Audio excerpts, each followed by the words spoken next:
Taifa la Tanzania limeingia katika mjadala mpana baada ya Rais Samia Suluhu Hassan kufanya uteuzi mpya katika baraza la mawaziri unaowahusisha mwanawe na mkwe wake.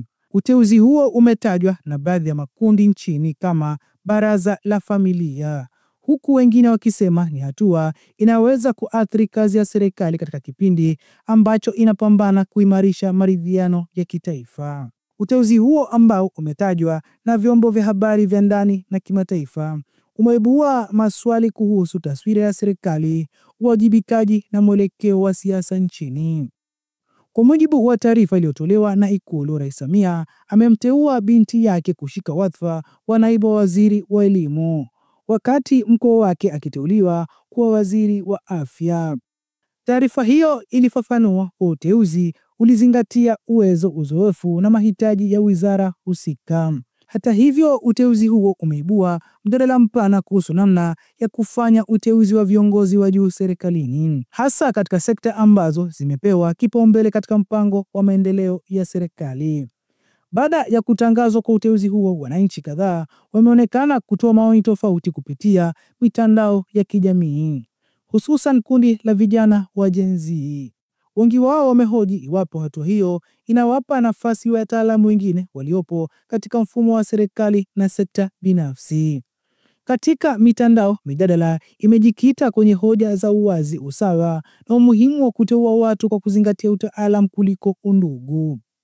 Hata hivyo, pia kumekuwepo na wananchi wanaosisitiza kuwa uteuzi wa viongozi ni jukumu la kikatiba la Rais Samia Suluhu Hassan na kwamba uamuzi huo unapaswa kupimwa kupitia utendaji na watendaji husika. Baadhi ya wachambuzi wa masuala ya siasa nchini wameeleza kuwa uteuzi huo unakuja katika kipindi ambacho serikali inatekeleza ajenda ya maridhiano, ikijaribu kujenga uhusiano mpya kati ya taasisi za dola, vyama vya siasa na makundi ya kijamii. Mjadala unaoendelea unaweza kuathiri namna ajenda maridhiano inavyopokelewa na wananchi, hasa miongoni mwa makundi yaliyoonyesha kutoridhishwa na utendaji wa serikali katika miaka ya nyuma. Wengine wanasema kuwa mjadala huo unaweza kupungua iwapo wale walioteuliwa wataonyesha ufanisi katika majukumu yao. Uteuzi huo haujaishia ndani ya Tanzania pekee. Vyombo kadhaa vya habari kimataifa vimeripoti hatua hiyo. Ripoti hizo zimeeleza kuwa mjadala huo unakuja wakati serikali ya Tanzania inajitahidi kujitengenezea taswira mpya ya utawala unaozingatia uwazi, demokrasia na ushirikishwaji. Serikali ya Tanzania kwa sasa inakabiliwa na changamoto ya kusawazisha majukumu makubwa ya kiutawala na matarajio ya wananchi, hasa vijana ambao wamekuwa wakitoa maoni hadharani kupitia majukwaa ya kidijitali. Kuna wasiwasi kwamba mjadala kuhusu upendeleo wa undugu unaweza kupunguza imani ya baadhi ya wananchi kwa serikali, hususan katika sekta ambazo uteuzi umefanyika. Hata hivyo, serikali imekuwa ikisisitiza kwamba misingi ya uteuzi wake ni uwezo wa watendaji na mahitaji ya utekelezaji wa sera za kitaifa.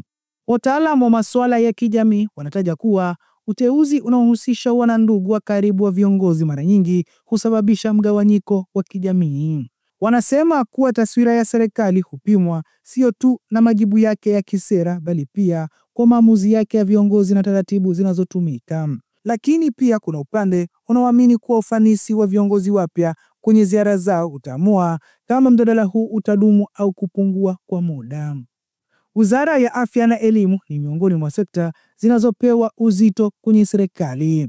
Kwa sasa kuna matarajio makubwa kutoka kwa wananchi juu ya marekebisho katika miundombinu ya afya, upatikanaji wa dawa na uimarishaji wa huduma za elimu nchini. Uteuzi wa viongozi wapya katika wizara hizo unatarajiwa kuleta mwendelezo wa mageuzi yanayolenga kuboresha huduma za kijamii.